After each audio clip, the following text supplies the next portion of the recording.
இப்போ கொஞ்சமாக எண்ணெய் ஊற்றிக்குவோம். எண்ணெய் காயட்டோன்னு சொல்லிவிட்டு கொஞ்சமாக பட்டை, ஒரு கிராம்பு, கொஞ்சம் பெருஞ்சீரகம் போட்டு தாளிச்சிக்குவோம்.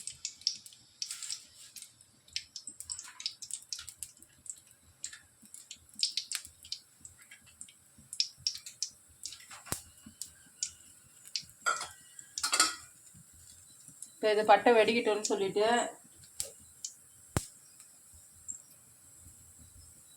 இங்கே நுணுக்கி வச்சுக்கிறோம் பாருங்க மசாலா, இதையும் போட்டுக்குவோம்.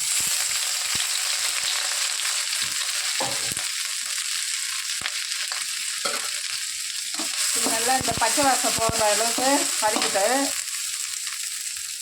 உடனே என்ன பண்ணணும், வெங்காயத்தை சேர்த்துக்கணும்.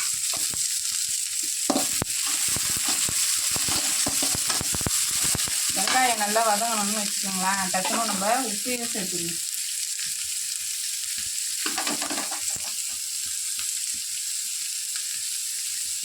உப்பையும் சேர்த்துட்டோம். ஃபஸ்ட்லேயே உப்பை சேர்த்துடணும் வெங்காயம் வதங்கிறதுக்காக.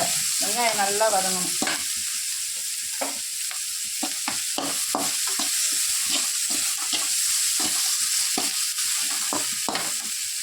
இப்போ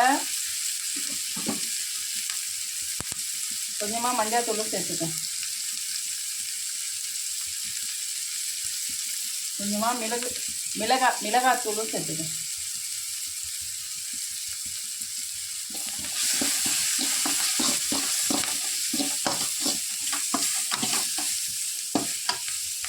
இப்போ நல்லா வதங்கிடுச்சிங்களா வெங்காயம்.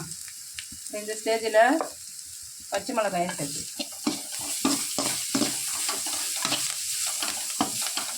பச்சை மிளகா வதங்கிச்சிங்களா. இப்போ தக்காளியை சேர்த்து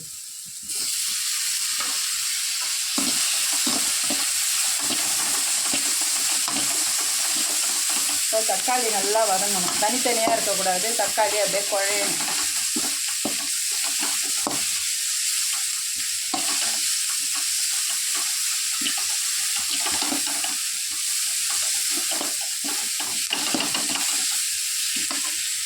எண்ணெய் கொஞ்சம் இன்னும் கொஞ்சம் சேர்த்து